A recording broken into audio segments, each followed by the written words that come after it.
지금 어쨌든 현장에서 가장 이제 활발하게 일어나고 있는 사업이면서 정책이라는 측면에서 지금 현장에서 일어나는 일을 갖고 이제 말씀을 드리겠습니다. 그래서 제목은 도심주택 공급을 위한 공공과 민간의 역할이고요. 이 도심주택 공급을 위한 그 사업들은 주로 이제 이, 이 정부가 들어서면서부터 이제 모든 그 사업들의 이제 주택 시장이 좀 불안하면서 그 시장을 이제 안정시키기 위해서는 주택을 공급해야 되고, 그런 주택을 공급하기 위한 여러 가지 사업들이 있는데, 그 중에 이제 LH를 비롯한 공공은 주로 이제 외곽 지역에서 주택을 공급했었는데, 그게 이제 맞지 않는다라는 것이죠. 그래서 지역별로 시기별로 주택 공급에 있어서 좀 시차가 있고 지역별 맞춤형이 안 되다 보니까 도심에서는 주택이 모자라는 부분이 있는데, 그런 부분을 이제 그 전에는 민간이 재개발 재건축이라는 그런 정비 사업에 의해서 민간이 주로 담당해 왔는데, 최근 들어서 뭐 그런 민간 주도의 정비 사업들이 장기 정체되거나 또는 정부의 규제에 의해서 규제 정책에 의해서 스스로 사업을 안 하고 있거나 뭐 이런 정도의 그런 사업들이 과정에 있기 때문에 최근 3년 들어서는 그런 민간 주도 정비 사업에 의해서 이제 도심 공급 사례가 거의 없었다라는 것이죠. 그러면서 19년부터 이제 도심 주택 공급에 대한 부족에 대한 얘기들이 많이 나왔고, 그다음 시장 불안 그런 부분이 있었기 때문에 이런 부분에 대해서 공공이 좀 참여해서 민간이 좀 정체되어 있는 그런 사업들을 지원해주고, 또는 주민이 원할 경우는 공공이 직접 주민을 대신하거나 또는 민간하고 협력해서 사업을 추진해서 주택을 공급하자라는 그런 취지에서 도심주택 공급을 위한 여러 가지 정책들이 나왔고, 그래서 그 정책들에 의한 사업들이 또 만들어졌고, 그 사업들을 실행하기 위한 관련 제도 개선들이 지금 현재까지 쭉 이루어지고 있습니다. 그래서 현재는 후보지를 선정을 해서 올해 안에 지구 지정을 이제 완료할 계획이고요. 지구 지정이 완료된 다음에는 내년부터 아마 사업에 들어갈 예정인 걸로 알고 있습니다. 그래서 이러한 일련의 그 정책들이 나오게 된 과정, 그다음에 정책들에 대한 내용, 그다음에 사업이 지금 어떻게 추진되고 있는지, 어떤 법이 고쳐지고 있는지, 그리고 그 중에서 공공은 어떤 역할을 해야 되는지, 특히 지자체와 정부와 그다음에 그 사업을 대행하는 공공이라 할 수 있는 공기업은 어떤 역할을, 여긴 주로 LH나 지자체 공사를 말씀드릴 수 있겠습니다. 그리고 민간이라고 할 수 있는 토지 등 소유자의 한 주체인 그 토지 등 소유자를 민간이라고 할 수도 있고요. 주민들이니까. 그리고 예전에는 재개발 정비 사업에서, 재개발 재건축 사업에서 그 민간 시공사, 민간 업체들이 주로 매우 독특한 지위를 갖고 사업에 참여를 했었거든요. 그러니까 시공사와 시공자 역할을 둘 다 하면서 그 조합원들이 못하는 그런 사업들을 대행하고 어떨 때 때로는 이제 사업 시행자가 돼서 주로 사업을 했었는데, 그런 역할을 일부분 이제 공공이 나눠서 한다라는 말씀이신 거죠. 그래서 그런 부분에 대해서 쭉 설명을 드리겠습니다. 그래서 지금 공공주도에서는, 그러면 공공 참여 방안에서는 그런 민간 업체, 예전에 했던 그런 민간 업체들이 어떤 역할을 해야 되는 건지, 그다음에 그러니까 그 부분들이 민간의 역할이 줄어들었다는데 그럼 어떻게 줄어드는지, 이런 부분에 대해서 말씀을 드리겠습니다. 그래서 도심주택 공급 확대 배경 및 필요성에 대해서 말씀을 드리면, 먼저 왜 그 주택 공급 확대 정책 추진 배경이라든가, 그러면 그 추진 배경에 있어서 주로 주택 시장이 좀 불안하고, 그러면서 이제 주택 공급의 필요성 측면에서 도심주택 공급 필요성이 있다라고 그런 식으로 이제 상황 판단을 했기 때문에 주택 공급 정책들이 좀 나왔습니다. 그래서 그런 필요성에 대해서 좀 일장에서는 말씀드리겠는데요. 간단하게 좀 말씀드리면, 지금 그런 이런 민간 주도의 도심 주택 공급의 역할을 담당해왔던 그런 민간 주도 방식들이 안 되고 있으면서, 그리고 지금 사회 경제적 현황은 어땠었냐면 초저금리 유동성 측면이 이제 계속 강화됐다는 것이죠.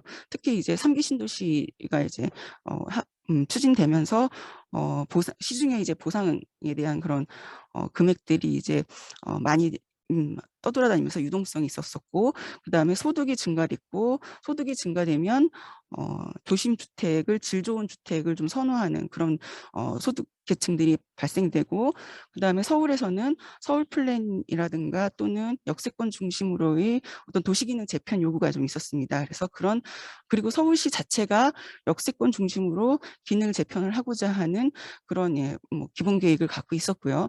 그다음에 급속한 가구 분화, 뭐 이런 1, 2인 가구들, 특히 도심주택 공급, 도심주택을 필요로 하는 1, 2인 가구들이 주로 이제 도심에 좀 몰리면서, 특히 이제 고용 중심지가 있는 서울에 지금 많이 몰리면서 이러한 그 1, 2인 가구들을 위한 주택들이 좀 부족했었고요. 그런 반면에 일반 가구들도 또한 이제 주택들이 부족한 상황이 발생이 되게 됩니다. 그리고 외곽 중심, 그전에 이제 지금까지의 공공이 또는 공기업이 했던 사업들은 주로 외곽과 택지 개발 사업이었고, 지금 좀 전에 말씀드린 대로 민간이 주로 이제 도심 주택을 담당하게 되었더라는 것이죠. 근데 그런 역할을 이제 공공이 도심으로 이제 역할을 확대되면서 민간과 같이 사업을 하거나 또는 주민이 원할 경우 공공 주도 방식으로 사업을 추진하게 되는 그런 과정이 지금 현재까지 과정이라고 할 수 있고요.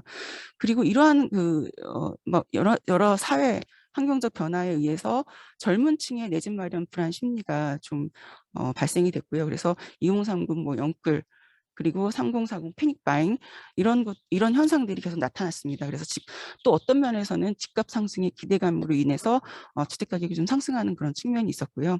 그래서 주택시장 분화 및 주거 양극화가 좀 계속 심화됐고요. 이러한 주거 양극화는 강남에서는 이제 재건축에 의해서 기존에 이제 추진되고 있던 재건축에 의해서 매우 고급화된 주택이 공급되는 반면에 그 서울의 외곽 지역이라든가 강북에서는 그렇지 못하다는 측면이 좀 있었던 거죠. 그래서 정비구역에 포함되지 않았는 주민들은 계속 노후화된 주택에 계속 살고 있으면서 향후에도 개발이나 정비에 대한 어떤 혜택도 받지 못하는 그런 현상에 지금 놓이게 되는 거죠. 그래서 같은 서울 내에서도 주거 양극화가 심화됐고, 이러한 주거 양극화는 서울과 또 지방의 또 격차를 또 불러일으키게 됐고요. 이런 식으로 이제 양극화에 대한 문제들이 좀 발생하고 있었습니다. 그래서 도시공간 구조 변화와 연계된 도심주택 공급이 좀 시급하다라고 그렇게 상황 판단을 정부나 전문가들은 좀 했고요. 근데 이러한 그 도심주택 공급의 현황과 한계는 뭐냐면 다양한 사업이 좀 제한적이라는 거죠. 조금 전에 말씀드린 것처럼 도심주택 공급을 담당해왔던 민간의 그 사업들이 주로 정비 사업이었다라는 데 국한됐다라는 거죠. 그러니까 재개발, 재건축 이러한 사업이 주로 이뤘었고, 그러한 사업들이 시장에 굉장히 많은 영향을 받기 때문에 시장이 안 좋아지면 중단되거나 정체되는, 또는 그 주민들 간의 갈등에 의해서, 또는 거기 참여하는 민간 시공자의 비리에 의해서, 여러 가지 이유에 의해서 사업이 안 될 경우에는 그 외의 사업으로는 그 도심주택 공급할 수 있는 수단과 후보지가 없었다라는 그런 사업적 한계를 갖고 있었습니다. 그래서 이러한 어떤 사업적 한계와 사업 구조적인 그런 한계를 극복하기 위해서는 여기에 공공이 어떻게 지원하고 어떤 그 후보지를 제안을 하고 어떤 사업수단을 제어해야 되는지, 이런 고민에 빠지게 됩니다. 그래서 그러면 여태까지 했던 그 민간 주도 방식의 정비 사업들을 공공이 참여하는 방식을 한번 사업 구조를 짜보자. 그리고 그러한 그 후보지들, 특히 지금 정비구역에서 추진되고 있었던 사업들은 정비구역을 지정해야만 사업이 추진돼서 주택을 공급할 수 있는 그런 반면에, 정부구역이 아닌 지역들도 이제 개발이 안 되거나 또는 개발 밀도가 낮은 지역들이 좀 있었거든요. 그런 지역에 공급하여야지만 주택이 많이 공급할 수 있다라는 판단 하에 정비구역 외의 지역도 이제 후보지로 넣자라는 그런 또 제안들이 좀 올라왔고요. 그리고 장기 정체되거나 또는 사업이 안 되고 있었던 그런 정비구역들의 사업들은 후보지들은 주민들이 원할 경우에는 뭐 공공이 참여하거나 주도해서 사업을 할 수 있는 그런 제도를 좀 만들어내자는 그런 제안이 지금 되고 있었습니다. 그래서 그러한 새로운 후보지와 새로운 사업 수단을 도입을 해서 도심에 양질의 부담 가는 주택과 신속한 공급을 하자. 공공이 좀 참여하면 기존의 주민주도 또는 민간주도의 사업보다는 좀 신속한 주택 공급이 되지 않을까라는 그런 판단이 있었고요. 그런 사업을 하는 반면에 공공이 참여하니까 어떤 난개발보다는 지금의 서울의 도시 기능을 고려하고 어떤 전체적인 도시 맥락적 관점에서 도시 공간 구조의 개편에 일조를 하면서 주택 공급을 같이 공급할 수 있는 어떤 계획적인 공급이 되지 않을까라는 그런 판단에서 이런 정책과 사업과 제도 개선을 추진하게 됩니다. 그래서 지금 도입 부분을 굉장히 길게 말씀을 드렸고요. 그다음에 이 다음부터는 그럼 왜 필요한지에 대해서 백데이터들이 나옵니다. 그래서 주택 가격 및 거래량 추이들이 좀 나오고 있었고요. 그래서 이러한 주택 가격 및 거래량은 왜 이 주택 공급이 필요한 부분인가에 대해서 좀 뒷받침하는 그런 데이터들이라고 할 수 있고요. 특히 그 전에 이제 2019년도부터 이제 주택 시장이 불안하다고 하는 그런 얘기들이 나왔었고, 그리고 그러면서 주택을 많이 공급해야 된다라는 그런 얘기들이 나왔습니다. 그러면서 3기 신도시가 발표됐고 3기 신도시 이후에 꾸준히 수도권의 그 주택 공급 대책들을 정부가 지속적으로 발표를 하게 됩니다. 그런 발표들이 한 26번인가 하여튼 그런 걸쳐 한 20, 몇 차례 넘게 거쳐서 이제 부동산 대책을 발표를 하는데요. 그 중에 이제 공급 대책들이 들어와 있는 부분들이 3기 신도시 수도권 30만 호 공급하는 거랑 그다음에 20년 작년에 5.6 대책과 그다음에 후속적으로 이제 8.4 대책, 그다음에 올해 들어서 2.4 대책을 계속적으로 발표를 하게 됩니다. 그 3기 신도시 이후에 지속적으로 물량을 이제 빨리 공급해야 된다라는 그런 취지에서 이제 3기 신도시나 이제 공공이 주도해서 사업을 추진한다 하더라도 이 공급 주택 시장을 안정시키기 위한 시장의 내놓는 주택은 시차가 있습니다. 그래서 아무리 빨리 한다고 해도 5, 6년의 시차가 걸리는 사업, 5, 6년의 주택 시차가 있기 때문에 그 부분을 조금 더 빨리 단축시켜서 공급해야 된다라는 그런 필요성, 그리고 그런 필요성에 의해서 빨리 주택 시장을 안정시켜야 된다는 그런 측면에 또 사전 청약을 또 받게 되고, 그래서 올해 또 사전 청약을 계속적으로 하고 있었거든요.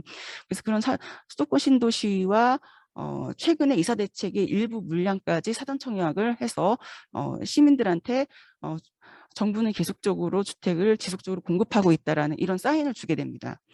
그리고 이제 우르 대책에서 처음에 이제 공공 재개발, 공공이 처음으로 민간 주도 방식의 정비 사업에 참여하게 되는 공공 재개발을 발표하게 된 게 우르 대책이었고요.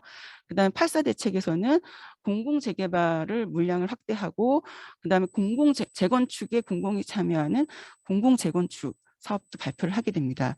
그리고 올해 들어서 이제 공공 재개발과 공공 재건축을 좀 더 뛰어넘는, 공공이 아주 직접적으로 참여하게 된, 직접 시행하게 되는 예를 들어서 그전에 공공재개발과 공공재건축은 공공과 주민들이 같이 공동시행자가 되는 반면에 이사대책은 공공이 사업시행자가 단독으로 되면서 주민들이 자기네 이제 그 토지와 건물을 소유권을 이전하는 그런 현물선납 방식의 새로운 방식의 사업 방식으로 공공이 참여하게 되는 그런 사업이라고 보면 되겠습니다.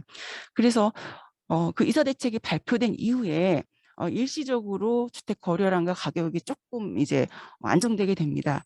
물론 이제 4.7 서울시장 보궐선거 이후에는 어떤 그 서울시장 선거의 영향으로 다시 이제 올라가게 되지만, 어쨌든 이러한 발표들이 크게 나타날 때마다 일시적으로는 주택 가격이 좀 일시적으로 하락했고 시장이 좀 안정화되는 그런 측면이 좀 있었습니다. 그래서 김옥연 박사님 중간에 네. 죄송한데요. 지금 15분 지났거든요. 네네네. 네, 뒤에 또 좋은 내용 네네네. 준비하신 게 많으셔가지고. 네네네. 네. 그래서 수급 전망에서는 장기적으로 이제 빨리 이제 저희 장기적으로는 정부가 발표를 많이 했지만 단기적으로는 단기적으로도 시장을 안정시켜야 된다는 그런 필요성에 의해서 좀 전에 말씀드린 그 사전 청약의 얘기도 이제 들어오게 되고요. 그다음에 인구 가구 주택 보급률은 뭐 이 부분이 뭐 도심 주택 부분이 좀 부족하다는 측면에서 분석을 했고요. 그다음에 그 정부의 수도권 주택 공급 확대 정책은 꾸준히 이제 발표를 하게 됩니다. 그래서 8월 25일 날 이 사전 청약에서 단기적으로 빨리 공급해야 된다라는 어떤 신호를 주게 되고요. 그다음에 여기 그 파란색으로 발표된 표시한 게 지금 그런 공공이 참여하게 되는 그런 점진적으로 참여하게 되는 그런 제도 정책을 발표한 그런 얘기라고 보면 되겠고요. 이 장에 보시면 민간주도 그런 도심주택 공급 방식의 한계와 공공 참여 방안에 대해서 말씀을 드리면요. 좀 전에 말씀드린 언론에서 어떻게 발표가 났냐면 주택 공급과 시장 불안이 있기 때문에 규제 완화를 통해 주택 공급의 확대를 시켜야 된다 이런 얘기가 나왔고요. 근데 이제 그런 규제 왜 이러지?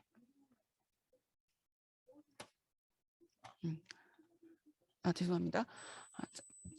그래서 그런 규제 완화를 하게 되면 민간의 규제 완화를 하게 되면 여러 가지 문제가 발생하게 된다. 그중에 이제 대표적인 문제가 주택 가격이 상승하게 되고 주변 주택 가격 그 해당 지역의 주택가격 상승은 또 주변 주택가격의 상승을 견인시키고 그다음에 개발이익 사유와 세입자 내몰림 이러한 문제들이 발생하기 때문에 민간에 그냥 풀어주면 안 된다라는 그런 얘기들이 있었고요. 근데 민간에서는 이런 걸 바랬죠. 그래서 이거보다는 그 공공이 참여를 해서 민간과 같이 사업을 하거나 아니면 공공이 주도해서 사업하는 것이 개발 이익 사유화도 방지하고 어느 정도의 개발 이익이 나면 그 부분을 공동기여 방식으로 개발 이익을 할 수 있다라는 그런 측면이 있었습니다.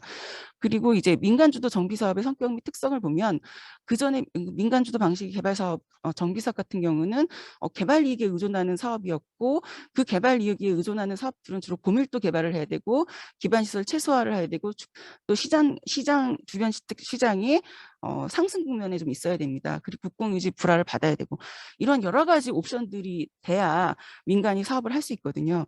그래서 근데 이제 이러한 부분은 이제 공공이 들어가게 되면 기반시설 최소화 부분은 조금 이제 좀 완화될 수 있고 물론 그 개발 이익에 의해서 사업을 추진하긴 하지만 일정 부분 그 어떤 그 개발 이익 환수를 공공이 할 수 있다라는 그런 측면이 있는 거죠. 이 분담금 측면에서도 사실은 분담금을 어쨌든 최소화시키는 그런 방안이 좀 필요한데 그런 분담금을 하기 위해서는 공공이 사업은 추진하지만 어느 정도 그 토지주들의 이익을 조금 보전하면서도 공공의 이익으로 환수해서 지역의 어떤 재분배해서 지역을 발전시키는 그런 방식으로 사업을 공공이 할 수 있다라는 그 측면에 있어서 요 지금 공공참여 사업의 정비사업 구조가 어쨌든 지금의 그 말씀드린 그 구조를 이제 말씀드린 건데요. 기존의 이제 관리 사업들을 이제 변경을 하게 되면 용도를 상향을 시켜서 개발 이익 확대를 시키고 개발 이익 확대는 사업성을 개선하고 이 사업성이 개선이 되면 민간은 정비 사업을 추진하게 됩니다. 근데 이 사업성이 개선이 안 되면 정비 사업을 추진하지 않게 되죠. 근데 공공이 참여하게 된 그 밑에가 이제 공공이 참여하게 되는 건데요. 공공이 참여하게 될 경우 용적률을 상향시키지만 그 일정 부분 개발 이익을 환수해서 공공 기여를 확대하고 부담 가능 주택을 공급할 수 있다라는 그런 측면이 있고요. 그리고 이러한 그 공공 참여를 추진하게 된 배경에는 제가 지금까지 말씀드린 그 상황 인식과 원인 진단, 그다음에 정책 수단, 정책 목표들이 좀 있었습니다.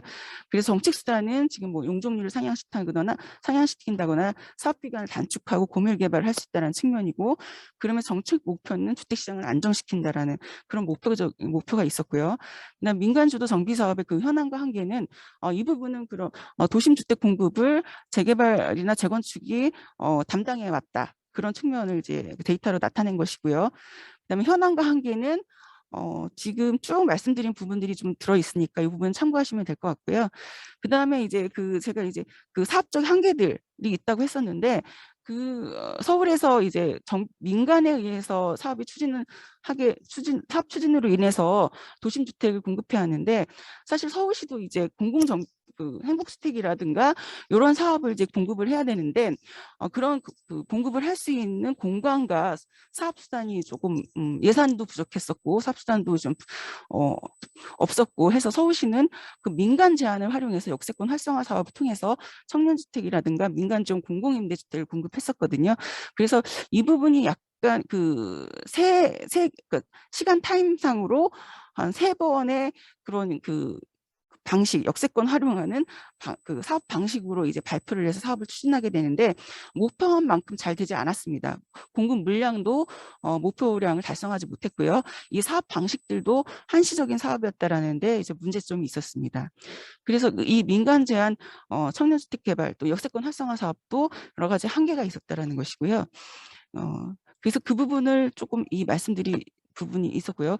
지금 다음 페이지에 보시면 그러면 도심 공공 확대를 위해서 공공이 어떻게 해야 되느냐, 후보지를 확대해야 되고 이 공공이 참여하고 공공이 활용할 수 있는 사업수단을 개발해야 된다는 측면입니다. 기존에 이제 정비사업 외에 정비사업은 일단 정비구역 안에서만 사업을 할 수 있기 때문에 그럼 정비사업이 아닌 지역에서는 어떤 사업을 할 것인가. 예를 들어 이제 역세권 활성화 사업 같은 경우 또는 역세권 청년주택 사업 같은 경우는 지구단위 계획을 활용을 해서 지구단위 계획을 통해서 용적률을 상향시키고 그냥 주택개발 사업이라든가 또는 이제 건축법을 갖고 사업을 추진했거든요. 그러다 보니까 어떤 전담 사업 방식이 없었습니다. 그래서 이런 전담 사업 방식이 특히 역세권이라든가 우리가 이제 개발 밀도가 낮은 중공업지와 저층주거에서 사업을 할 수 있는 사업 수단이 필요했다. 그런 측면에서 이제 이 직접 공공정비 사업 외에 이 뒤에 가서 말씀드리겠지만 도심 복합 사업들 그리고 도시재생법에 의한 주거 혁신지구 사업들 이러한 다양한 사업들이 사업수단을 이제 개발하게 됩니다.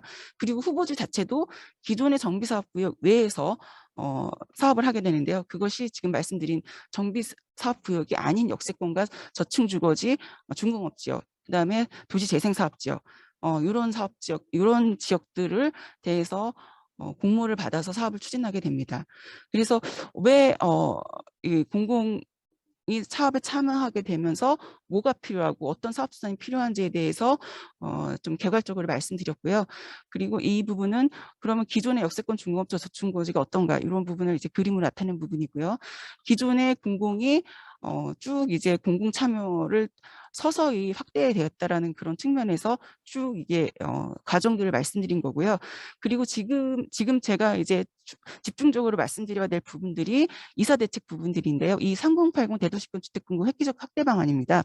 그래서 지금 말씀드린 부분 이 도심 공공주택 복합 사업들이 있는 것이고요. 그 도심 공공주택 복합 사업은 좀 전에 말씀드린 것처럼 역세권 중공업 저층주거지의 정비구역이 아닌 그런 지역의 사업 방식과 사업 정책을 갖고 사업을 추진하는 것이고요.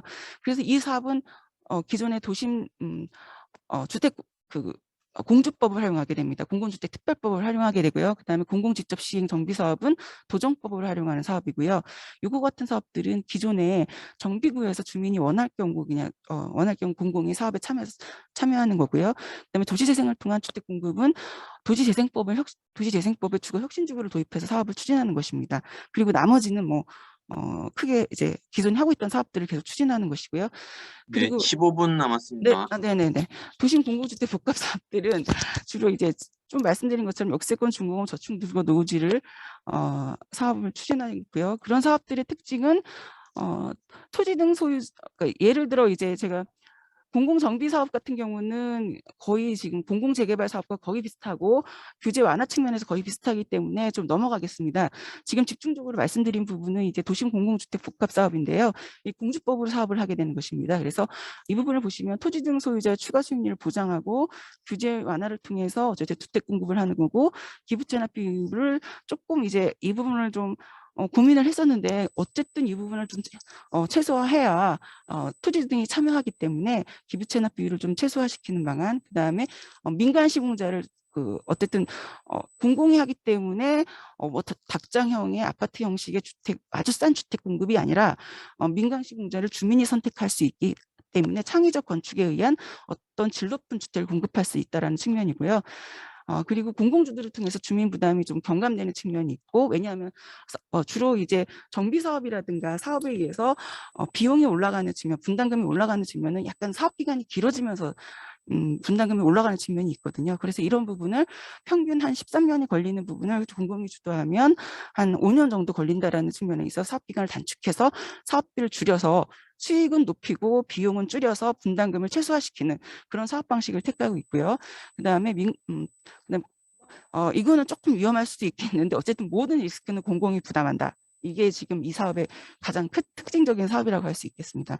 그리고 이 부분은 기존에 이제 수용 방식을 이 사업 방식에 도입을 한 건데, 우리가 수용 방식이라고 하지 않고 현물 선납 방식이라고 합니다. 왜냐하면 1년 안에 3분의 2 주민 동의를 받지 않으면 사업이 무산되거든요.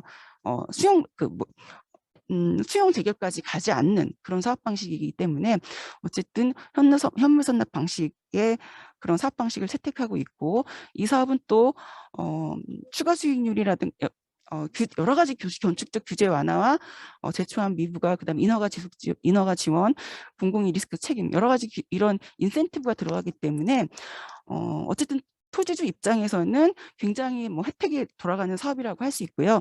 그래서 이런 사업에 대해서 어쨌든 토지는 적정 이익을 좀 받는 반면에 일정 부분은 개발 이익을 좀 환수를 해서 공공기를 해야 되는 그런 부분이 있습니다. 그래서 이런 부분에 대해서는 토지주한테 저희들이 계속적으로 설명을 하고 있는 것이고요.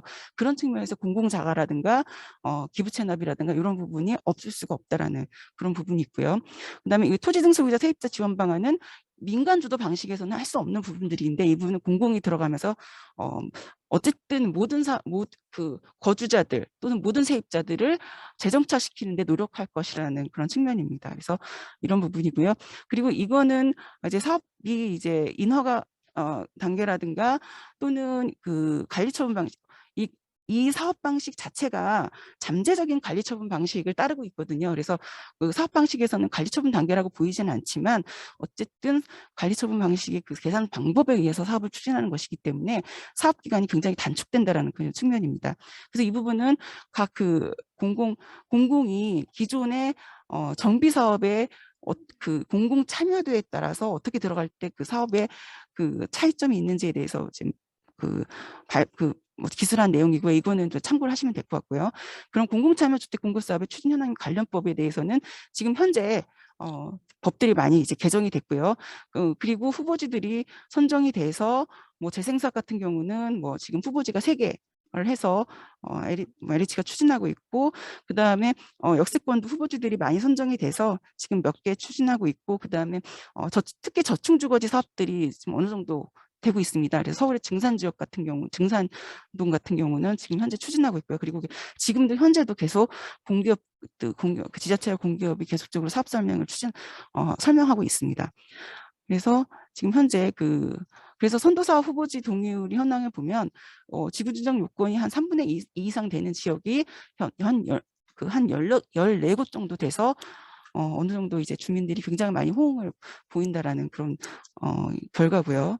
그리고 저희가 사업 설명을 계속적으로 추진하고 있다라는 부분이고요. 근데 관련법 개정도 계속 통과돼서 이 법에 의해서 사업을 추진되고 있다라는 측면입니다.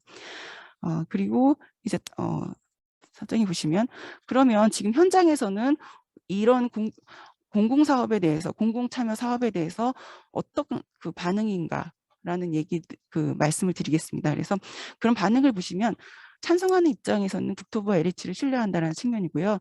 그다음에 동의율 확보나 추진력을 어떤 담보를 하고 있습니다. 그래서 굉장히 이제 증산구역 같은 경우는 주민 대표가 좀 나서서 각자의 주민들을 계속적으로 설득하고 있는 상황이고요. 특히 이게 추진위원회 활동하시는 분들이 적극적으로 찬성을 하고 있고, 그다음에 그 지역에 대해서 아파트에 대한 욕구가 좀 높으신 분들이 이제 찬성을 하고 있습니다. 그러한 반면에 여러 가지 그 세금이라든가 다주택자, 그다음에 대토지 소유자, 이런 분들은 본인들이 이제 그 기존의 종전 자산에 대해서 평가에 대해서 약간의 불만을 갖고, 이 부분 자기가 이제 갖고 있는 가치만큼 보상을 못 받는 것이 아닌가에 대한 그런 우려가 있는 상황입니다. 그리고 반대하는 측면에서는 정부 LH는 신뢰할 수 없다. 그리고 대안은 그냥 우리가 민간 재개발 그냥 하겠다. 그다음에 기존 주거 그대로 유지하겠다. 그리고 최근에 서울시에서 신속기획 사업이라고 해서 약간 민간 사업을 이제 활성화시키는 그런 사업도 계속적으로 발표가 돼서 그 사업을 그 트랙을 타겠다라고 하는 그런 부분도 있기 때문에 여러 가지 이제 현장에 좀 굉장히 복잡한 지역도 있습니다. 이쪽은 어떤 그룹은 이 공공사업을 정부의 공공사업을 이제 선호하는 반면에 또 어떤 그룹은 민간 재개발을 선호하고 어떤 그룹은 또 서울시 산업을 뭐 선호하고 이런 식으로 이제 또 뭐 주민들끼리 또 갈등이 일어나는 또 지역도 있기 때문에 굉장히 복잡한 상황에 있는 처한 그런 지역도 있고요. 그다음에 공공성에 대한 어떤 공공의 형성이 좀 어렵다. 왜 그 현물 선납 방식에 대한 그 부분을 이해를 못하겠다. 왜 소유권을 넘겨야 되는가? 그다음 왜 임대주택을 지어야 되는가? 뭐 이런 식의 그런 얘기들이 좀 많이 나오고 있거든요. 그런 부분에 대해서는 그런 부분에 반대하시는 분들은 이제 반대하시는 거죠. 그리고 관련해서 여러 가지 우려들이 좀 계속 나오고 있습니다. 아직 제도적으로 불분명한 부분들이 좀 있고요. 근데 양도세율이라든가 기존의 그 영세 토지주들, 그다음에 임대 소득을 많이 벌고 계시는 그런 다가구 주택 임대 소득자들 그런 부분은 어떻게 뭐 정부가 이 부분들을 뭐 리츠 방식으로 해준다고 하는데 지금 그 부분들이 불분명히 와닿지 않고 이주 대책을 또 어떻게 할 것인가 그런 부분들도 어떤 손에 잡히게 좀 내둔치 않은 그런 상황이고 그다음에 분담금이 얼마인가 그런 부분도 사업 설명에서 명확하게 지금 할 수 없는 그런 입장이기 때문에 그럼 여러 가지 주민들이 그 부분에 대해서 많이 이제 불만이 있는 상황입니다. 그래서 지금 현재는 이제 분담금이 나올 시점은 사업 시행 계획까지 분담금이 나오는데 지금 분담금을 알려달라고 그러거든요. 그래서 그런 부분은 좀 어렵다라는 부분을 계속 설명하고 있지만 주민들이 어쨌든 선택할 수 있는 판단의 기준을 줘야 되는 게 공공의 입장이고 그런 면에서 공공은 지금 빨리 어쨌든 근데 이제 사업 절차상 그 부분을 지금 어떻게 분담금과 이런 부분 내놓을 수 없는 입장이기 때문에 공공은 좀 애매한 입장에 놓여 있다라는 측면이고요. 그리고 현장에서 많이 나오는 그 질문들입니다. 현물 보상 부분, 특히 취득세, 양도세, 현금 보상, 그다음에 자기 분담금이 얼마 될 것인가 이런 부분을 주로 얘기하고 있고요. 그다음에 공공과 그다음 민간의 역할은 어떻게 될 것인가에 대해서 간단하게 말씀드리면 마지막으로 이제 빨리 말씀드리고 이제 끝마치겠습니다. 이 사업은 사실은 주민 동의가 이루어지지 않으면 추진할 수 없는 사업이거든요. 그래서 3분의 2 동의가 1년 안에 이루어지지 않으면 사업이 이제 무산되는 사업이기 때문에 강제성을 전혀 띠지 않습니다. 그래서 주민 동의에 의해서 추진되는 사업이고요. 그다음에 그 굉장히 이제 많은 그 혜택이 들어가 있는 그러니까 종상향이라든가 용적률 상향 그리고 그러면 이런 공공이 참여해서 왜 도심의 공밀 복합 개발 사업을 하느냐라는 얘기들이 나올 수 있는데 이런 부분은 이렇게 보시면 될 것 같습니다. 그전에 정비 사업이 아닌 지역에서는 굉장히 오랫동안 그 사업 혜택이라든가 또는 정비 사업 혜택, 어떤 개발 사업 혜택도 보지 못했던 분들이 좀 있거든요. 그래서 만약에 이번 기회가 아니면 향후에 몇십 년 동안 또는 그분들이 돌아가시 전까지라도 어떤 그 뭐 새집 또는 주거 환경을 개선할 수 없는 그런 상황에 빠지기 때문에 그런 부분들을 조금 개선할 수 있는 그런 그런 분들 입장에서는 이 사업을 선호하는 그런 부분들도 있다라는 측면이죠. 그래서 어쨌든 이 사업에 대해서는 정부가 나서서 서울시랑 같이 해서 협의해서 어쨌든 인허가를 빨리 받게 하는 그런 정부가 적극성을 띠고 사업을 하고 있는 상황이고 이 부분에 대해서는 이제 아는 주민들은 알아서 이 지금의 기회를 빨리 활용하고자 하는 그런 부분들이 있는 것입니다. 그래서 이 부분 사실은 공공이 지원하는 굉장히 특수한 사업인데요. 이 사업은 주민 동의에 의한 사업이기 때문에 주민 동의는 본인들의 개발 이익이라든가 분담금이 얼마 정도 돼야 이 사업에 참여를 하거든요.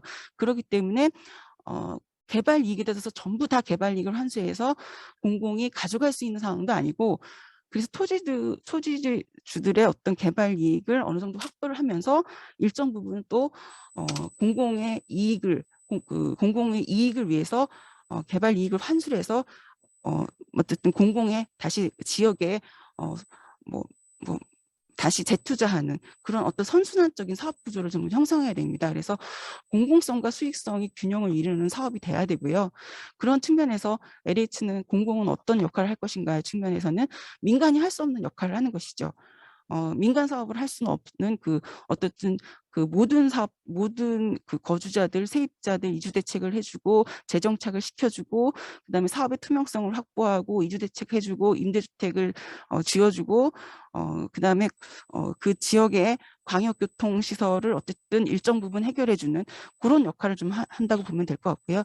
그다음에 토지주들은 동의를 좀 해야 됩니다. 그다음에 토지주들은 사실 전체 회의가 쭉 있기는 하지만 주민대표 회의를 구성을 해서 중요한 사업 순간순간에 참여를 하게 되거든요. 그래서 이게 공공주도 사업이라고 해서 공공이 주도하는 사업도 아니고 다 토지주들의 동의가 있어야 모든 사업 단계별로 동의가 있어야 추진하는 사업이기 때문에 주민 동의와 그다음에 주민이 또 해야 될 일이 감정평가사를 지정하고 민간 시공자를 추천 및 선정하는 그런 역할도 있거든요. 그래서 그런 역할을 순간순간 중요한 역할을 해야 된다는 부분이고요. 그리고 분담금을 추정했을 때 이런 부분에 의해서 주민들 전체 의견을 모아서 이 부분을 뭐 공공과 사업 시행자 같이 협의하는 그런 역할도 해야 될 것 같습니다. 그다음 민간 업체 같은 경우는 좀 민간 시공자로서의 역할을 하게 되는데 과거에는 이 민간 시공자가 시행사 역할까지 했습니다. 매우 독특한 위치에서 사업을 한 거죠. 근데 지금은 시공자 역할에 한해서 역할이 축소됐습니다. 건설 사업만 하는 거죠. 전체적인 사업 관리는 LH가 정부가 하는 것이고 공기업이 하는 것이고요. 근데 이 사업의 지금 추진 과정을 보게 되면 앞으로 이 민간 시공자와 공기업이 같은 공동 시행자가 돼서 사업을 할 것으로 그렇게 예측이 됩니다.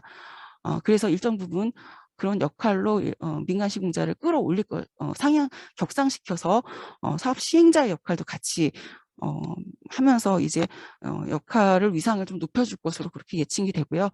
그래서 민간 시공자 입장에서는 어쨌든 전체적인 시장의 파이가 커지는 것이기 때문에 일정 부분 이 부분에 대해서 환영하는 측면도 있다라고 보시면 될 것 같습니다. 앞으로 민간 시공자의 역할 또는 민간 업체의 역할에 대해서는 본인들이 계속적으로 이제 정책적인 요구 또는 우리의 역할을 좀 확대해달라는 그런 요구가 있으면 적정 한도 내에서 이걸 받아주고 사업을 추진할 그런 예정으로 있을 것으로 보시면 될 것 같습니다. 그리고 어쨌든 이 사업에 대해서 지금까지 공공참여 정비사업 또는 공공참여 도심주택 공급 사업에 대해서 매우 빠르게 말씀을 드렸습니다. 지자체, 그다음에 정부, 그다음에 공기업, 토지주, 민간 시공자 모두의 역할이 중요한 사업이라고 할 수 있겠습니다. 이상입니다. 감사합니다. 네, 감사합니다. 김옥윤 박사님께서 많은 내용인데 시간을 아주 정확하게 지켜주셨네요. 제가 중간에 좀 재촉한 듯해서 죄송합니다. 제가 많은 말씀드리면 사실 뭐 시간이 또 부족하니까 간단하게만 뭐 1분 정도 정리해 보겠습니다. 많은 말씀 주셨는데 민간 주도의 도심주택 공급이 왜 확대돼야 되는지 그 필요성, 뭐 여러 가지 시장 상황이나 제도 환경 말씀을 주셨고요. 그러면서 최근에 한 2, 3년 사이에 여러 그 주택 대책 진행되면서 공공 참여 방안을 포함한 여러 가지 뭐 대책, 제도 개선 과정도 좀 말씀을 주셨고요. 뭐 이런 것들이 왜 그 민간에서 단순히 규제 완화로만 해결될 수 없느냐, 개발 이익의 뭐 사회화 문제라든가 직장 문제라든가 여러 가지 그동안에 좀 고민 사항도 말씀을 해주셨고, 공공 참여 방식의 이런 기본적인 메커니즘, 용적률을 상향하되 개발 이익을 환수하고 그것은 이제 공공기업에서 부담 가능한 주택을 도심 내에 확보하는, 그래서 그동안 뭐 정비사업 위주로 구역 내에서 민간 주도로 해왔던 부분을 뭐 역세권이라든가 중공업지, 그동안 좀 주택 공급이 이루어지거나 좀 주거 환경 개선이 어려웠던 부분 대상으로 진행되는 내용, 현재의 이제 추진 상황, 관련 법 개정 사항도 간략하게 또 말씀을 주셨고요. 아주 뭐 최근의 사항, 진행 중인 상황에서는 이런 공공 참여 사업에 대해서 찬성하는 쪽이 아주 공감하는 부분 이슈, 뭐 추진력이라든가 또 그런 실제 현실적인 아파트에 대한 뭐 욕구라든가, 하지만 또 굉장히 뭐 우려되는 반대 상황, 공공에 대한 뭐 신뢰성이라든가, 실제 뭐 민간의 개발을 좀 선호한다든가, 최근에 뭐 서울시의 대한 사업에 대한 뭐 기대감이라든가 뭐 이런 여러 가지 상황도 있는 그대로 말씀을 해주셨고요. 또 이 와중에 좀 제도적인 미비점, 불명확한 부분 또 짚어주셨고, 그런 관점에서 공기업인 LH가 해 가고자 하는 역할들, 뭐 부족한 사업지 여기에 추진하면서도 약자를 보호하고 저렴한 주택을 공급하면서 갈등을 최소화하기 위한 공익적이고 공공기관으로서의 역할 말씀 주셨고, 뭐 이런 과정에서 민간도 뭐 이렇게 새로운 시장 또 비즈니스 기회뿐만 아니라 또 적극적으로 사업 시행자까지 역할 위상에 올라갈 수 있는 여지가 있다라는 여러 가지 말씀 주셨습니다. 많은 내용 다시 한번 발제 감사드리고요. 자, 오늘 그 네 분의 토론자 모셨는데요. 우리 그 프로그램 안에 나와 있는 순서대로 해서 먼저 기훈한 박사님께서 한 10분 정도 토론 말씀 부탁드리겠습니다. 예, 안녕하세요. 인천연구원의 기훈환입니다. 김옥연 박사님의 이 이사 대책을 중심으로 하는 도심 주택 공급을 위한 공공과 민간의 역할 발표 잘 들었습니다. 먼저 그 현 정부의 정책 기조는 지금까지 투기 억제에 초점이 맞춰져 왔고, 특히 이로 인해서 주택 시장 내에서 주택을 사고 팔 수 있는 여건 자체를 좀 옥죄어 왔다라고 할 수가 있습니다. 이러한 측면에서 이 주택 정책이, 이 정부의 주택 정책이 그 시장 실패를 좀 완화하기보다는 지금까지는 시장 실패의 주도자로서의 역할을 수행해 온 것이 아닌가라는 생각이 들 정도입니다. 하지만 그 이사 대책을 살펴보면 이 공공이 참여하는 주택 공급에 이제 초점이 맞춰져 있고, 이러한 부분은 특히 이 공공 참여라고 하는 부분에 대해서는 좀 고무할 만하다라고 할 수가 있다고 보여집니다. 하지만 이게 이 단기간 내 신도시를 포함해서 도심 지정비를 통해서 약 115만 호 정도의 특히 양질의 주택을 할 수 있을지에 대해서는 좀 의구심이 드는 상황이라고 볼 수가 있고요. 이러한 측면에서 먼저 이 배경적 측면에서 좀 말씀을 드리면은, 그러니까 이사 대책의 이 한 줄기가 투기 수요 관리 정책도 포함되어 있고, 특히 주택 시장을 이 실수요자 중심으로 이 재편해 오는 방향도 이 동일하게 이 연장선상에 와 있다라고 볼 수가 있습니다. 근데 이 뭐 최근의 현상은 2030 영끌, 뭐 3040 패닉 바잉, 뭐 이것도 김옥연 박사님이 설명을 해주셨지만, 이거의 의미는 저는 정부 정책이 그러니까 실수요자 중심으로 투기 수요를 재편시켰다라고 해석할 수도 있지 않을까, 그런 생각이 들거든요. 그러니까 어떻게 보면 정책적 한계가 여기에서 드러난다라고 볼 수가 있고, 특히 이사 대책의 경우에는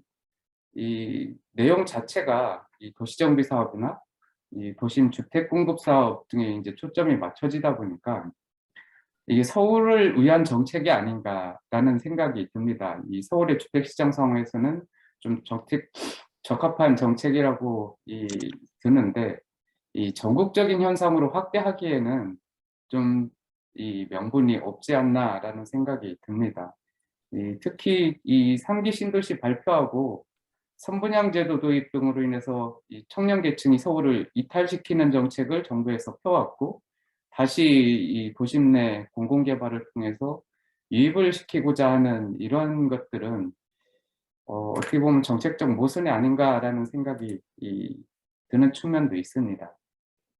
그다음에 두 번째로는 이사 대책에서 이 규제 혁신, 그다음에 이 파격적인 인센티브를 내걸고 있는데, 이게 누구의 혜택으로 돌아가는가라는 것들을 살펴볼 수가 있는데, 기존 토지 소유주한테 혜택이 돌아가느냐, 공공한테 돌아가느냐 두 측면을 봤을 때에는 제가 볼 때는 대부분 공공이 가져가는 이 개발 이익으로 귀속되는 것이 아닌가라는 생각이 듭니다. 그러니까 도시정비 사업이나 도시재생 사업이 이 지연되고 미추진되는 것에 대한 이 본질적인 문제, 그러니까 그 문제는 사업성이나 아니면 토지주 합의의 문제라고 할 수가 있고, 이걸로 인해서 사업들이 뭐 10년 넘게 지연될 수밖에 없는 상황인데, 이러한 부분들을 좀 규제를 완화하고 인센티브를 준다고 이 토지 소유주들이 어느 정도 빠르게 합의를 할 수 있을까? 특히 1년이라는 기간을 두고 있는데, 제 생각에는 절대적으로 하기 힘들지 않을까라는 생각이 듭니다. 특히 사업 대상지로 보여지는 이 도시정비 사업이나 아니면 저층주거지 같은 경우 기존의 사업성이 없거나 아니면 토지주 합의가 안 되거나 아니면은 해제된 지역 중심들로 대부분 이루어질 것으로 보여지는데, 인센티브라든지 이런 것들이 그런 지역들에서 이 어느 정도 작용할 수 있을까라고 하는 부분은 좀 관건이라고 생각이 됩니다.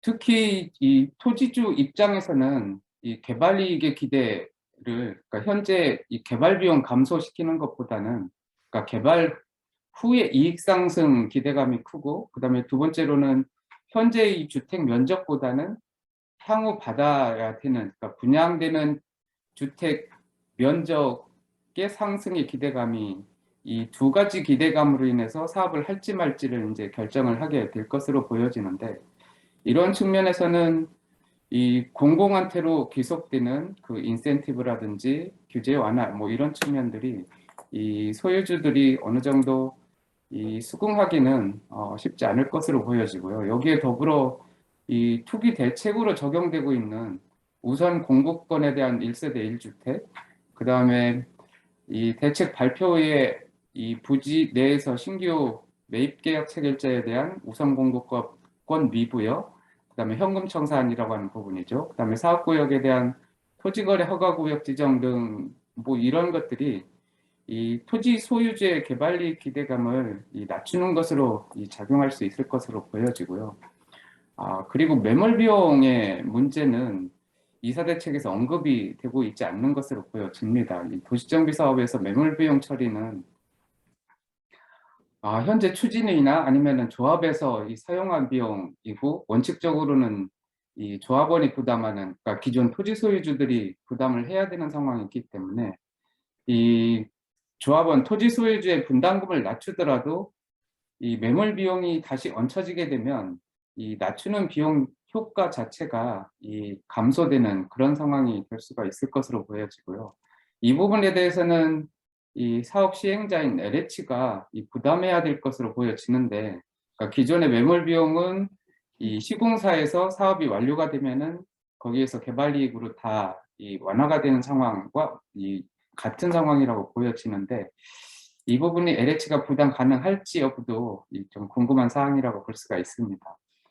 그 다음에 세 번째는 이 주거 환경의 질적 확보라고 하는 측면입니다. 이 고밀 개발, 그 다음에 토지용의 효율화라고 이제 명분은 내걸고 있는데, 이거의 이면은 주거 환경 악화라는 부분이 당연한 것이라고 보여지거든요. 그러니까 기존 토지 소유자나 신규 분양 진입자나 아니면 공공임대 거주자 등에 대한 이 단지 내 계층별 갈등 문제라고 하는 부분도 이 대책이 없는 것도 이 사실이라고 할 수가 있고요. 그다음에 기존에 현 정부가 내걸고 있는 질 좋은 평생주택에서도 앞에 질 좋은은 붙였는데, 이 양질의 주택이라고 하는 부분이 대부분 명분에 그치고 있는 상황이라고 볼 수가 있거든요. 특히 이 공공이 개발했을 때 민간 주거단지보다 좀 획기적으로 수준을 높은 수준으로 가져갈 수 있을지라고 하는 부분도 좀 의문스럽다고 보여집니다.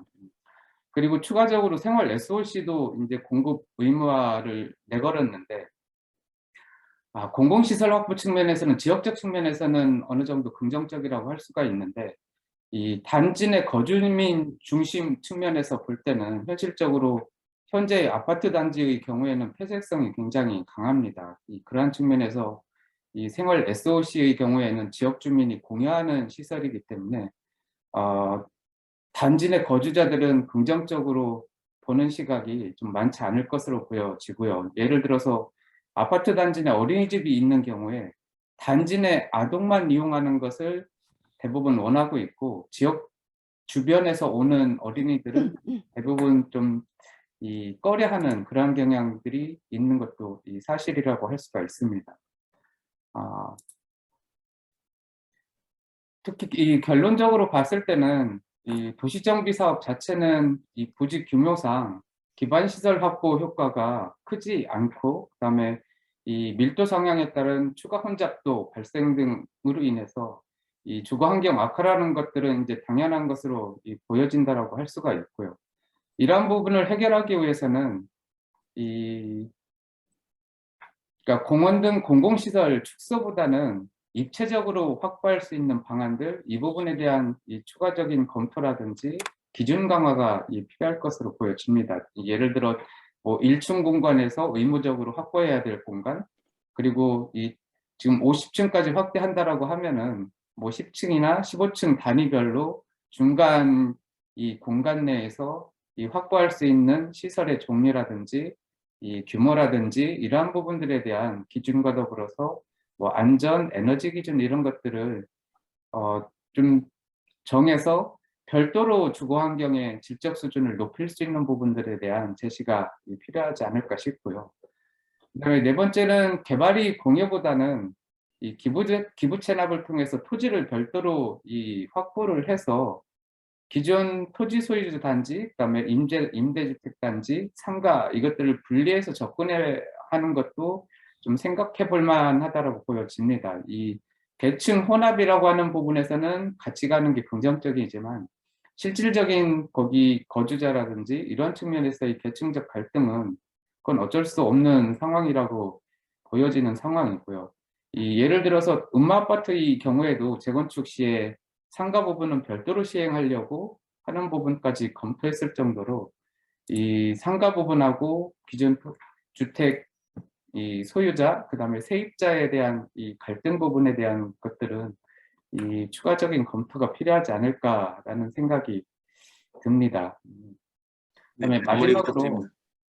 LH 중심의 공공주도가 정답인가라고 하는 부분에 대해서 좀 질문을 던지고 싶습니다.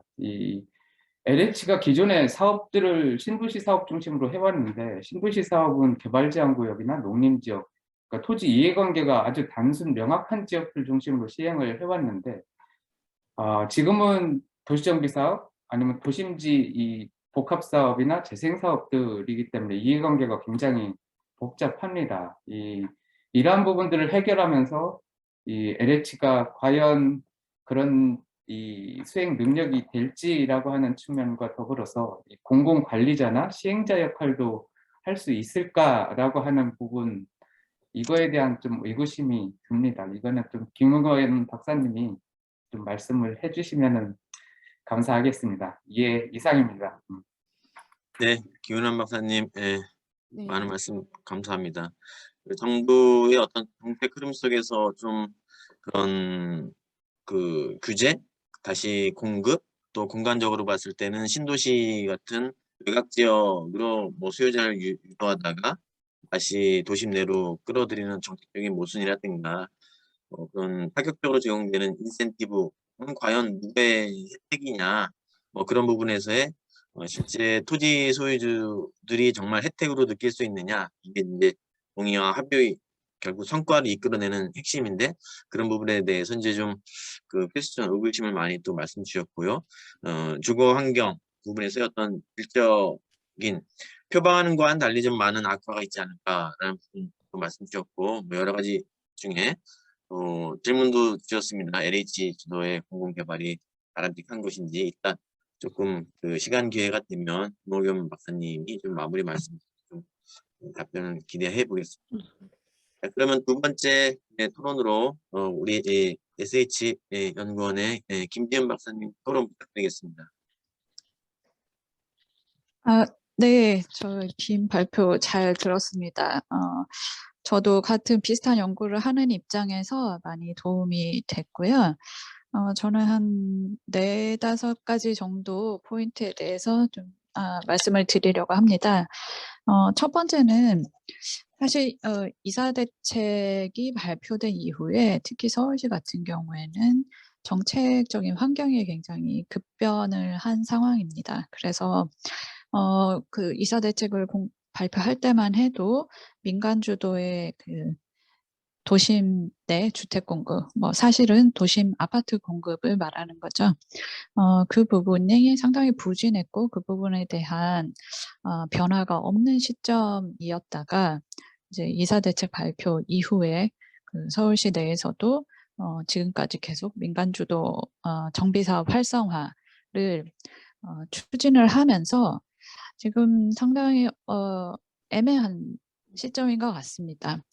공공주도 사업이 분명히 필요한 지역이 있는데 그런 지역이 어떤 지역인지에 대한 명확한 그런 기준이 마련되어 있지도 않고 전문가들 사이에서는 그래도 뭔가 차별적으로 좀 더 어려운 지역을 공공이 해야 된다라고 생각은 하고 있지만 실제적으로 공기업이 특히 사업에 참여를 하려면 어렵더라도 사업성이 나오는 지역이 돼야 되고 뭐 이런 좀 어려운 상황이 있고 이게 서울시에서 민간 주도 사업의 활성화를 굉장히 적극적으로 추진을 하다 보니까 이 공공 주도 사업, 정비 사업과 민간 주도 정비 사업에 이 가져갈 수 있는 인센티브의 차이가 지금 점점 더 좁혀지고 있는 그런 상황도 있는 것 같습니다. 그래서 이런 상황에서도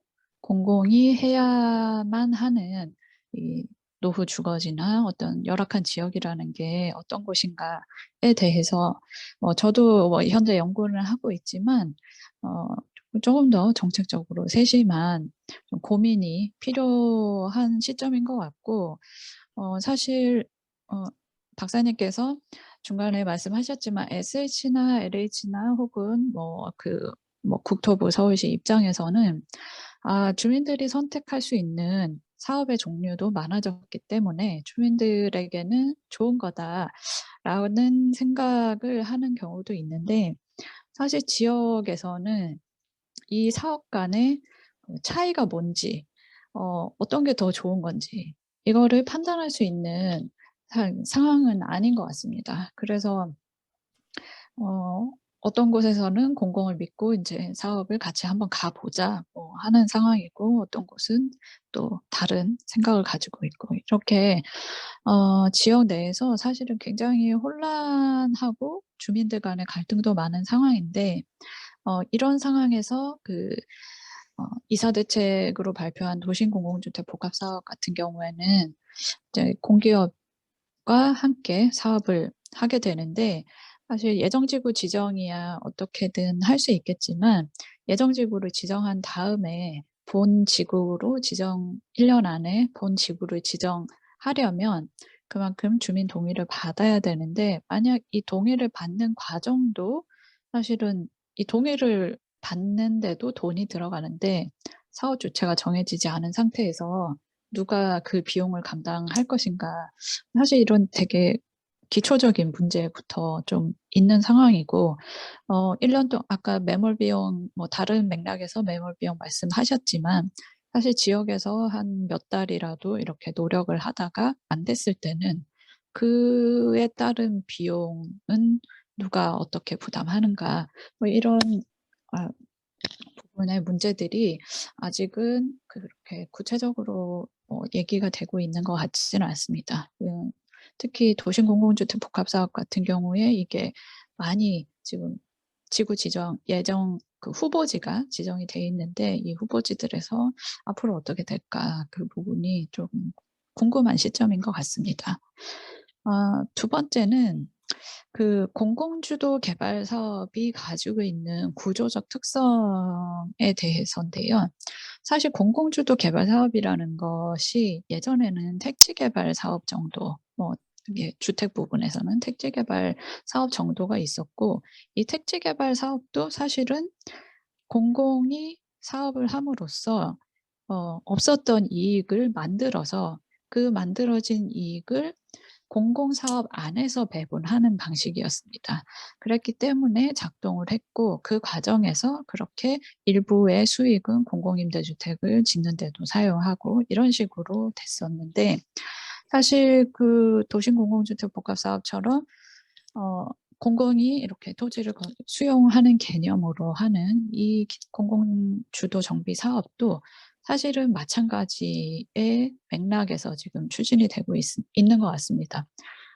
다른 점은 공공이 이제 민간 토지주와 같이 사업을 하기 때문에 이번에는 공공이 어떻게든 수익성을 추가로 만들어서 주민들과 공공이 나눠 가지겠다라는 개념으로 좀 바꾼 건데 사실은 이 부분에서 이게 기존 도시에서 이런 사업이 추진된다는 거 그리고 이 수익성을 추가로 만들 수 있는 방법이라는 게 사실은 용적률 완화라는 것밖에는 지금 제한이 되어 있지 않기 때문에 여기에 뭐 이런 사업에 국고를 투입하겠다 이런 것도 아니고 용적률 완화를 통해서 그 수익성을 추가로 만들어서 배분하겠다는 것이기 때문에 이 부분이 사실은 다른 부분의 공공성을 침해할 수 있는 침해하는 그런 부분이 분명히 있습니다. 주민들도 우려하듯이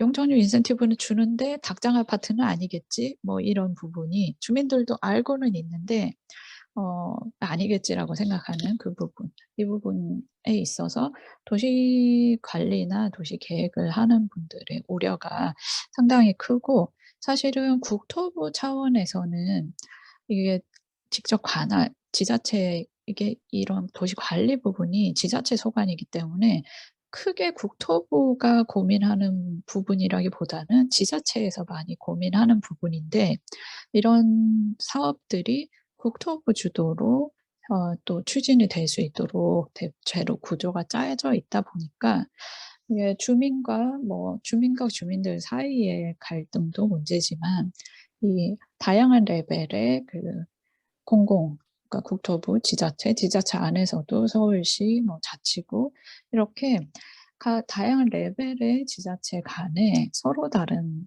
좀 생각이 있을 수 있는 부분, 이런 부분이 사업이 확장될수록 좀 붉어질 수 있지 않나. 물론 지금은 시범사업 단계이기 때문에 국토부와 서울시가 또 그 자치구가 협의를 해서 그래도 좀 괜찮은 방향으로 끌어가려고는 하지만 이게 이제 한두 개가 아니게 됐을 때는 이 과연 어떻게 될 것인가. 거기다가 수익성을 더 주기 위해서 고밀도 개발을 허용하는데 기반 시설은 또 한 15% 정도로 최소화하겠다. 이런 식으로 되다 보니까 결국은 공공사업을 통해 수익성 배분을 하기 위해서 다른 부분을 상당 부분 좀 희생을 시켜야 하는 그런 상황인 것 같다. 그리고 제가 지금 그 시뮬레이션을 좀 추진을 하고 연구과제 일부로 하고 있는데 공공임대주택의 공급이라는 측면, 여기 공공이 사업을 추진할 때 공공성의 가장 큰 지표 중에 하나가 특히 이런 주택사업은 공공임대주택 공급인데 서울시가 워낙에 그 용도지역 상향 이런 거에 대해서 지구단위 계획으로 이제 인센티브 구조를 잘 짜놨기 때문에 이게 제가 가상의 대지를 가지고 민간 주도 정비 사업을 했을 때와 공공주택 복합 사업으로 했을 때의 공공임대주택의 공급 예상 물량을 이렇게 뽑아 보니까 사실 공공임대 자체만으로는 민간에서 하는 정비 사업이 공공임대 물량은 더 많이 나오더라고요. 대신에 이제 도심공공주택 복합사업은 공공임대와 공공자가 이렇게 두 가지가 공공성으로 잡히기 때문에 공공임대 물량만으로 치면은 민간 개발이 조금 더 물량이 많지만 공공자가까지 합하면은 이제 공공주도 정비 사업이 조금 더 공급 물량이 많은 이런 상황이더라고요. 그래서 이런 그 도시계획적인 부분, 그리고 공공임대주택이라든지 그런 어 그 부담 가능한 저렴한 주택의 공급이라는 차원에서 명확하게 공공이 주도하는 사업이 명확히 공공성이 탁월하냐라는 부분에서 얼마나 그 주장을 할 수 있을 것인가가 좀 고민이 되더라고요. 그래서 그 부분 말씀을 드리고요. 이런 것들이 결국은 과거의 택지개발에서부터 이어져 온 공공주도 개발 사업이 가지고 있는 구조적인 특성, 결국은 재정이 아니라 수익 낸 걸 가지고 공공성에 투자하는 이 구조 때문에 있을 수 있는 한계가 이 사업은 특히 크다라는 것이고요. 다음으로는 아까 잠시 말씀드렸지만 지구 지정 권한이 공공주택 복합 사업 같은 경우에는 지자체 지방공사 같은 곳이 지방공사나 지방공사가 50% 초과 출자해서 만든 그 주체가 사업을 할 경우에는 지자체가 지구 지정 권한을 가지지만 그 외에 LH든 뭐 감정원이든 그 외에 주체가 지구 지정을 제한하면은 국토부가 지정 권한을 가지게 됩니다. 증산 4구역 같은 경우가 이제 그런 방식으로 지금 추진이 되고 있는데, 물론 서울시와 협의 없이 가고 있는 상황은 당연히 아니지만, 이게 제도적으로 한두 건이 아니라 제도적인 구조상 서울시가 반대하더라도 추진을 할 수 있는 구조로 지금 되어 있어서 그 부분에 대해서 과연 지역에서 기존 주거지나 기존 역세권을 대상으로 하는 사업을 국토부가 지구를 지정해서 가도록 하는 것이 맞느냐라는 부분에 대한 논의도 좀 앞으로 필요해 보입니다. 다음으로는 도시계획적으로는 이 사업의 대상을 선정을 할 때 도시계획적인 문제가 결국은 기존 도시에서 굉장히 큰데, 도시계획적으로는 역세권이나 특히 이제 서울 같은 경우에는 조금 더 현실적인 사업 실행 가능성을 생각하면 변두리에 있는 역세권, 이런 것들이 도시계획적으로 사업의 대상으로 적당하다고 보는데, 문제는 LH 분들도 말씀을 하셨지만 실제로 사업을 추진하려고 했을 때는 이런 역세권이 어렵다는 겁니다. 왜냐하면 상가들이 많기 때문에 이 상가 보상에 대한 전문가분들의 공통적인 의견도 상가 보상은 현실적으로 불가능하다라는 의견이 굉장히 많아서 사실상 상가가 많은 역세권이 오히려 사업이 더 어렵고, 사업 추진을 하기에 용이한 곳은 오히려 저층 주거지인데, 이제 저층 주거지 같은 경우에는 기존 도시 맥락과의 굉장한 불균형, 이런 것들 때문에 또 사업 대상지를 선정하기가 이게 또 쉽지 않은 그런 부분도 있는 것 같습니다. 그래서 이게 굉장히 강력한 수단인데, 내부적으로 들여다보면 서로 상충되는 사업과 도시 계획과 또 공공성과 이런 것들이 굉장히 상충되는 부분이 많아서 굉장히 어렵고 연구하기도 어렵고 시행하기도 굉장히 어려운 사업인 것 같습니다. 마지막으로 그럼 네, 짧게 마무리 주민들이 부탁드립니다. 네네, 마지막으로 주민들이 이게 말하는 신뢰가 뭐냐, 그러니까 주민이 공공을 믿는다 안 믿는다, 이것에 대해서 너무 좀 단순히 말하면은 저는 주민들이 공공을 믿는 기준은 수익성인 것 같거든요. 근데 그 부분을 공공이 처음부터 명확하게 말해주기 어렵다는 것이 이 사업의 아까 말씀하신 김옥윤 박사님 말씀하신 사업의 어려움 중에 하나인 것 같습니다. 그래서 결론적으로 여러 가지 말씀을 드렸지만 이게 굉장히 다양한 측면에서 봤을 때 어려운 사업이 이고 연구자들이 좀 고민을 함께 해 주셔야 할 부분이 많은 것 같다라는 말씀으로 마치겠습니다. 네, 감사합니다. 오늘 저기 발제 내용도 너무 뭐 이렇게 좋은 내용이고 최근의 상황인데 또 토론자분들 한마음을 말씀이 다 주옥 같은 말씀이어가지고 차마 제가 시간 때문에 끊기 어려운데 예, 또 깊이 있는 말씀 주셨습니다. 특히 또 그 서울 SH연구원에서 이제 서울시와 관련해서 고민과 진짜 시뮬레이션까지 예, 깊이 있는 연구를 하시다 보니까 뭐 이사 대책 이후에 지금 그 서울에서의 어떤 민간 주도 사업 활성화 그런 과정에서의 예, 조금 예, 지금 추진되고 있는 공공 참여 주도와 다시 서울시의 그런 포지션 상황에서 무엇이 더 유리한 거냐, 특히 뭐 수요자 주민들 입장에서 판단하기도 쉽지 않은 참 쉽지 않은 그런 상황들, 고민적인 상황도 말씀 주셨고 네, 공공주도 개발의 어떤 구조적인 문제 예, 참 와닿는데요. 예, 재정 지원 없이 용적률 완화에 의한 수익 확보로 하는데 예, 표면적으로는 공공성을 이야기를 하고 있는데 뭐 기반시설 문제라든가 뭐 주거 환경의 열악함이라든가 정말 예, 또 다른 한쪽에서는 이게 정말 예, 공공이 주도하는 사업이 공공성이 정말 좋은 것이냐라는 근본적인 좀 예, 공공사업의 문제도 얘기를 해주셨고 또 기구지정 관련해서는 예, 정말 공간구조나 사업 후보지 측면에서는 지자체에 되게 중요한 영역들인데 뭐 이런 것들이 아주 일부 제한적인 경우를 제외한다면 국토부 주도로 갈 수 있는 것이 이게 바람직한 거냐 도시계획 측면에서도 지금 사업 후보지의 문제라든가 또 그 신뢰이 자꾸 이야기되고 있는데 결국 뭐 주민이 이야기하는 신뢰성이라고 하는 것은 이제 그런 뭐 수익적인 부분의 명료함인데 뭐 발제 내용도 그렇고 현재 상황이 사실 높은 수익률을 담보하겠다고 얘기는 하지만 사실 뭐 관련 자료도 초기 단계에서 명확히 제시할 수 없는 상황이 있다 보니까 여러 가지 문제, 고민 사항들을 또 제기를 해주셨습니다. 네, 감사드립니다. 예, 세 번째 토론으로 우리 국토연구원의 박정원 박사님 또 토론 부탁드리겠습니다.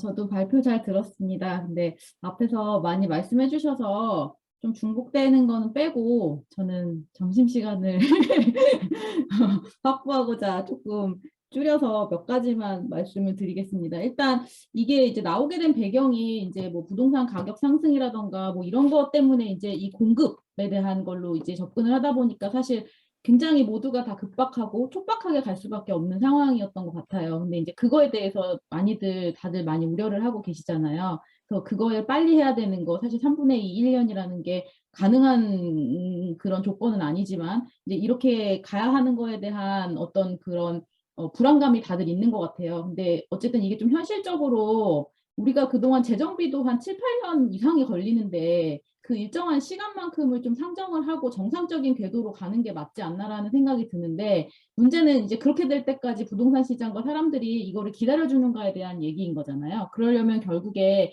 그게 또 다시 신뢰에 대한 얘기로 갈 수밖에 없는 거고 그 신뢰가 이제 좀 성립을 하기 위해서는 이게 우리가 해본 방식이 아니다 보니까 저는 그러니까 특히 도심 내 이 하기 어려운 사업을 이 공공이 이제 기획자, 그동안은 이제 민간이 뭐 기반시설도 다 깔고 하는 이제 이런 방식이 아니라 공공이 적극적인 기획자가 돼서 이걸 한다는 거에 대해서는 굉장히 좀 고무적이고 긍정적이라는 생각은 들어요. 근데 이제 이 방식 자체가 우리가 가보지 않은 길이다 보니까 여러 가지 풀지 못하는 숙제 해야 될 것들이 굉장히 많이 남아있는 것 같은데 그 중에서도 이제 오늘 말씀해 주셨던 게 이제 공공과 민간의 역할이다 보니 그쪽에 조금 포커싱을 해서 말씀을 드려보고 싶은데 사실은 그 민간에 대한 정의가 여기서도 사실 명확하지는 않은 것 같아요. 아까 말씀하셨던 것처럼 공공은 공공이 해야 하는 조금 더 열악한 지역이 있고 어느 정도 민간이 어느 정도 최저의 수익률을 담보할 수 있다면 보장할 수 있다면 들어갈 수 있는 지역들이 있는 걸로 이렇게 대상에 따라서 참여할 수 있는 민간이 달라지는 건지 아니면 시행의 단계에서도 공공과 같이 이 기획으로 참여할 수 있는 게 어느 정도까지인 건지 이런 뭐 참여의 단계, 대상, 공간 범위, 사업 내용, 그다음에 공공과 그러면 민간은 어떤 파트너의 관계인 건지에 대한 것들이 우리가 아직은 좀 이렇게 명확하지 않은 상태에서 그런 부분이 좀 불명확한 것 같고, 이제 그러다 보니까 이제 민간의 불만은 결국에 이제 그동안 시행과 시공을 같이 해오다가 공공이 시행의 이제 역할을 이제 맡게 되니 이제 본인들의 역할이 줄어들고, 그거에 대한 이제 어떤 불만들도 많이 나오고 있는데, 사실 저희가 이제 저희 연구원 자체에서 이제 다른 세미나를 245 공급 대책 나오고 나서 이제 몇 차례 했었는데, 그때 이제 민간 기업들을 이제 이렇게 뭐 이렇게 함께 참여해서 이제 들어보고 하는 시간을 가졌는데, 그때 참 느꼈던 게 굉장한 소통의 벽이었어요. 그러니까 이 LH나 이렇게 공공의 입장에서 생각하고 있는 이 공공기획 방식과 공공재개발, 뭐 공공재건축 이런 방식에 대한 것과 이 민간이 이해하고 있는 거는 굉장히 다르다라고 생각이 좀 들었거든요. 그러니까 어찌 보면 많은 정보를 가지고 있지 못하다는 생각도 사실 들었고, 또 민간은 또 민간의 입장에서 공공의 입장에서 각자의 이제 이 생각을 하다 보니, 아, 이게 과연 협업할 수 있을까? 이렇게 이 정보가 둘 다 이렇게 원활하지가 않은데 이게 해결이 될까 하는 부분이 좀 있었어서, 이제 그런 부분에 대해서 앞으로 이거를 공공의 공동 시행, 공공과 민간의 공동 시행 방식으로 간다라면 그게 어떤 방식인 건가에 대한 게 서로 양자 간에 조금 어느 정도 합의와 이 논의 시뮬레이션이 조금 이루어져야 될 것 같다는 생각이 먼저 들고요. 그다음에 두 번째는, 저는 이게 공공기획 방식이라는 거는 참 좋은데 거기서 일단 제일 중요한 거는 기반 시설이 될 것 같고, 그런데 여기에서 이제 모든 거의 공공성의 확보의 수단이 다 임대주택이 되는 것이 맞는가라는 생각이 저는 좀 들어요. 이 공공성 확보라는 게 꼭, 그러니까 뭐 임대주택, 그러니까 이게 시작 자체가 주택 공급으로 갔기 때문에 더 그 임대주택의 공급으로 보는 것 같은데, 저는 그 공공성 확보의 그 수단을 조금 다양화했으면 어떨까. 그게 뭐 다른 기반 시설이 될 수도 있고 뭐 다른 종류의 사업이 될 수도 있을 것 같아요. 근데 그렇게라면 조금 이게 적용할 수 있는 범위라던가 또 현장에서의 어떤 반발감 이런 것도 조금 좀 차별화되면서 들어갈 수 있지 않을까라는 생각이 좀 들었습니다.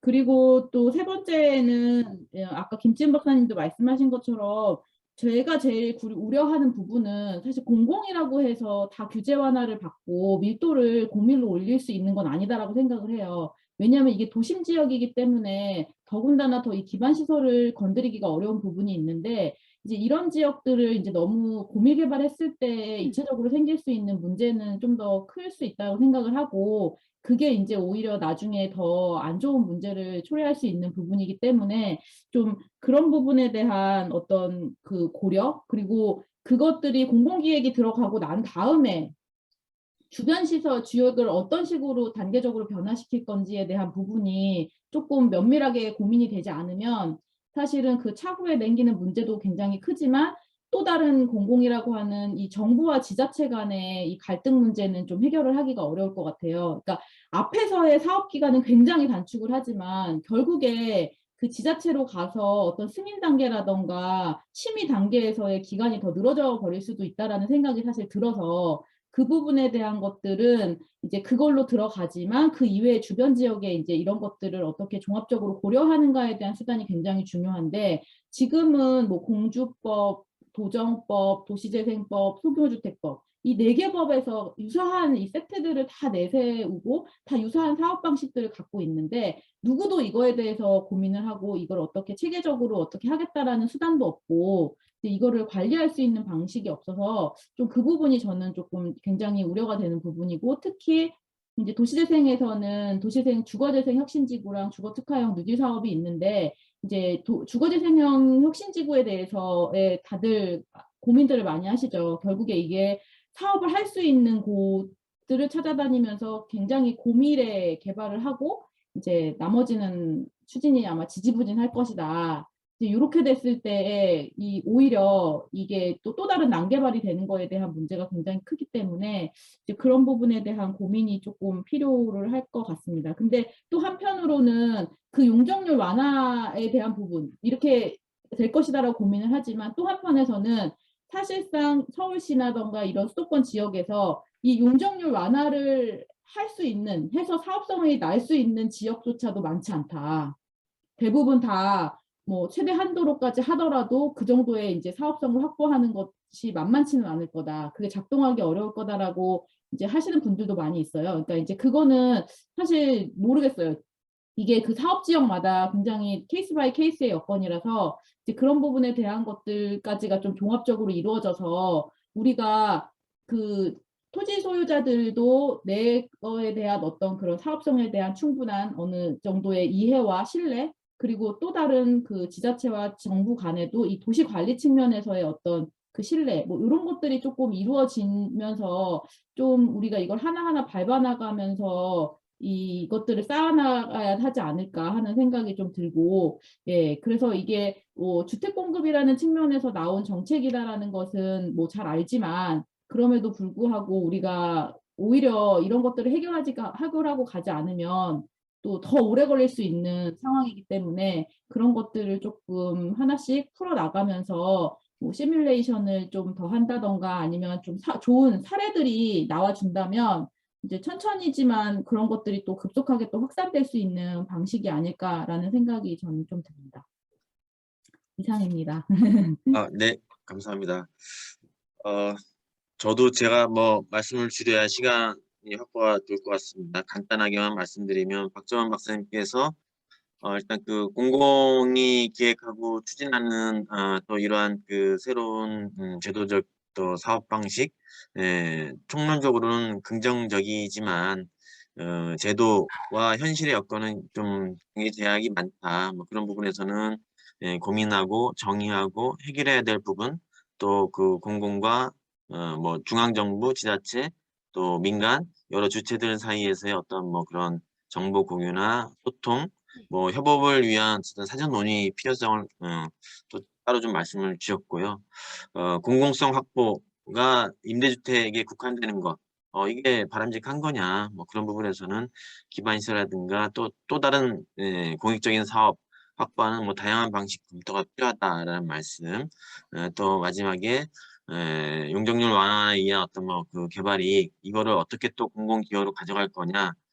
정부는 주택 공급에 초점을 두고 있는데 뭐 지자체 입장에서는 또 도시관리 문제가 굉장히 이슈가 될 수 있고, 이런 입장의 차이가 실제 이제 추진되는 과정에서는 또 인허가 추진 과정에서 더 크게 좀 불거질 수 있다라는 우려의 말씀, 뭔가 좀 그 개선의 필요성도 지적을 해주셨습니다. 감사하고요. 자, 오래 기다리셨습니다. 네, 마지막으로 우리 그 한국토지신탁의 성낙양 사장님, 토론 부탁드리겠습니다. 네, 다시 한번 간략하게 인사를 좀 드리겠습니다. 예, 한국토지신탁의 성낙양 팀장이고요. 김호경 박사님, 뭐, 방대한 자료를 굉장히 체계적으로 잘 설명을 잘 들었고요. 다른 토론자분들께서는 뭐, 특히 이제 많이 연구를 하셨겠지만, 저는 이제 민간 기업에서 이렇게 실제 현업을 좀 하다 보니까, 어떤 정책에 대한 이해도나 이런 것들이 조금 낮을 수 있습니다만, 평소에 생각을 좀 섞어서 이렇게 간략히 말씀 좀 드릴게요. 특히 방금 박정원 박사님께서 점심시간 얘기를 하시길래 잠깐 생각했습니다. 이게 녹화인데 그때도 점심인가? 근데 맞네, 점심시간이 맞고요. 그래서 저 때문에 결국 시간이 늦어지는 그 화살을 받지 않을까 하는 부담이 좀 있지만 간략하게 좀 말씀을 드리면, 우선 이제 한국토지신탁을 간략하게 소개드리면, 저희는 이제 부동산 신탁 회사입니다. 근데 또한 신탁 이외에도 재개발 재건축 등의 정비 사업하고, 그리고 저는 이제 리츠, 부동산 투자회사라고 하는 리츠 사업을 이제 맡고 있습니다. 그래서 리츠를 통해서 뭐 다양한 이제 특히 임대주택이라든가 개발 사업들도 같이 좀 하고 있고요. 그래서 무엇보다 그 긍정적인 측면, 오늘 이제 자료를 쭉 보면서 긍정적인 측면 두 가지하고 이제 사실은 부정적인 생각들이 좀 더 많은데요. 긍정적인 측면의 두 가지는, 일단 정부가 그래도 기존의 그 수요 억제 일변도에서 이렇게 공급 그 확대로 조금 이렇게 전환을 하는 게 아닌가 하는 기대를 좀 하게 됐었고요. 또 하나는 무엇보다 요번 그 도심 그 공공주택 활성화 방안의 주요 내용인 뭐 도심이나 혹은 또 노후된 지역이나 좀 개선이 덜 됐던, 이제 잘 들여다보지 못했던 이런 지역을 이제 보는 거에 대해서는 좀 고무적인 면도 있다라고 좀 생각을 하고 있고요. 근데 이제 그 조금은 부정적인 생각들이 좀 더 많은데, 그래서 말씀을 드리면, 일단은 지금 얘기 나오고 있는 이러한 공급의 활성화 방안들, 특히 이제 정부의 개입이 이제 굉장히 좀 깊숙이 들어오는 그런 이제 내용들인데요. 앞서 말씀 주셨던 내용들이지만, 특히 무엇보다 이제 이 대책을 마련하기까지 어떤 원인 분석이 정확히 좀 되었는지가 조금은 이제 고민이 좀 더 필요할 것 같습니다. 예를 들면 이제 뭐 저희 같은 기업, 민간 기업에서도 뭐 대책을 만들고 전략을 수립할 때 현황 분석이 굉장히 중요하고 고민을 많이 하는데,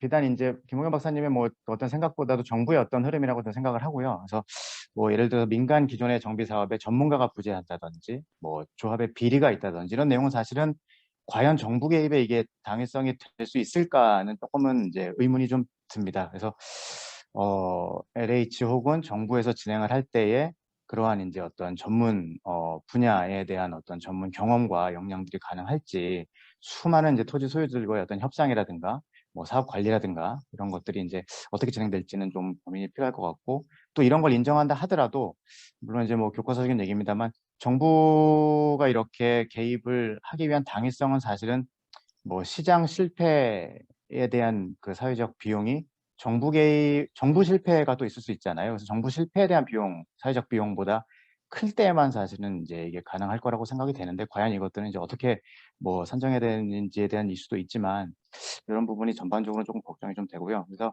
현 정부가 이제 다른 얘기지만 굉장히 좀 겁을 내고 있다는 생각은 듭니다. 이제 민간의 업자로서 말씀을 드리는 거긴 하지만 민간을 배제시키고 뭐 주택 가격이 오르니까 이걸 무조건 억제하고 과도한 이익이 나면 안 되고, 물론 과도한 이익은 누가 정하는지 모르겠습니다만 이러한 정부의 어떤 스탠스가 쭉 보다 보면 현 정부는 굉장히 좀 마음이 급한 것 같고 겁을 좀 많이 내는 것 같다는 생각이 좀 듭니다. 그래서 또한 두 번째로 이번 대책도 마찬가지지만 아까 그 여러분께서도 말씀을 주셨지만 너무 복잡합니다. 그래서 민간의 이제 이런 시행자로서의 관점에서 봐도 법도 너무 많고 또 하나의 법이 생기나? 그래서 저는 이제 특히 이 공공지원 민간 임대주택, 과거 뉴스테이, 이것도 저희 회사에서 한 1만 세대 정도 지금 사업권까지 확보해서 진행하고 있고, 올해 또 특히 제가 이제 역세권 청년주택도 토지를 직접 매입해서 지금 이제 서울시와 협의하면서 진행을 하고 있습니다. 그러다 보니까 이러한 어떤 정부의 어떤 단순한 어떤 수치적인 목표가 또 없을 수는 없지만, 이렇게 수치 목표로만 가면 뭐 몇 년에 몇만 호 이게 어떤 의미가 있을지에 대한 부분도 있고,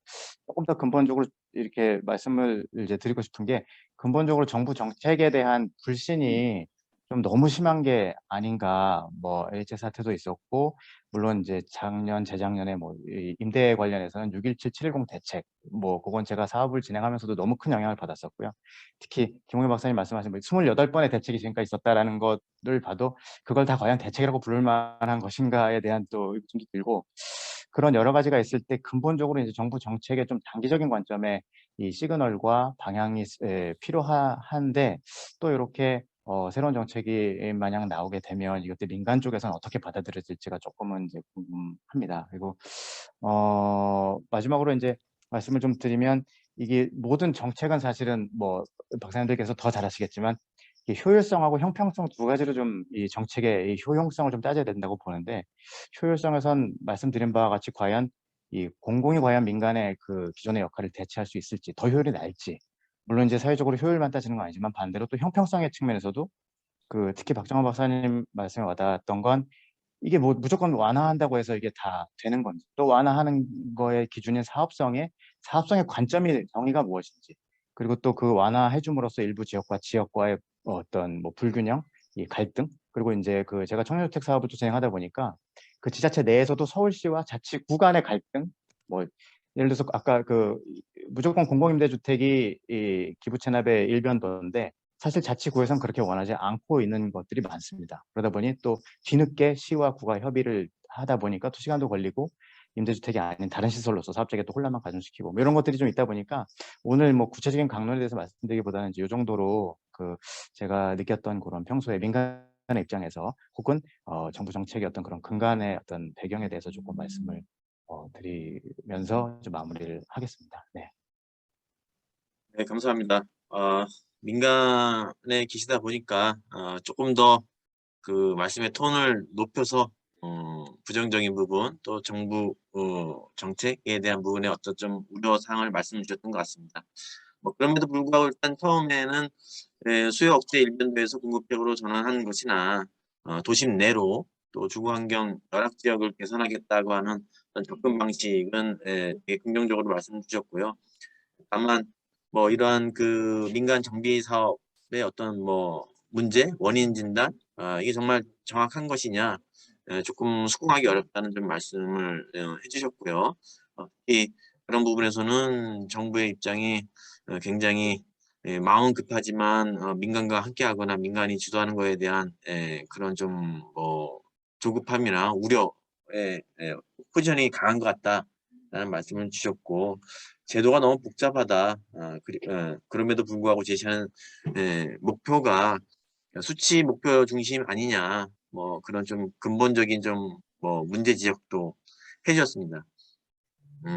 결과적으로는 뭐 이런 것들이 그 공공이 민간 역할을 대체하면서 효율도 내고 형평성에 문제가 없어야 될 텐데, 뭐 그런 부분에서는 뭐 예를 들시면서 뭐 서울시와 자치구 어떤 뭐 그런 지자체에 관해서도 또 다른 문제가 나올 수 있다라는 좀 경험적인 말씀도 해주셨습니다.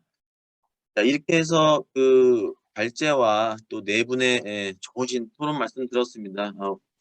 장시간 저희가 사실 뭐 진행을 했는데요.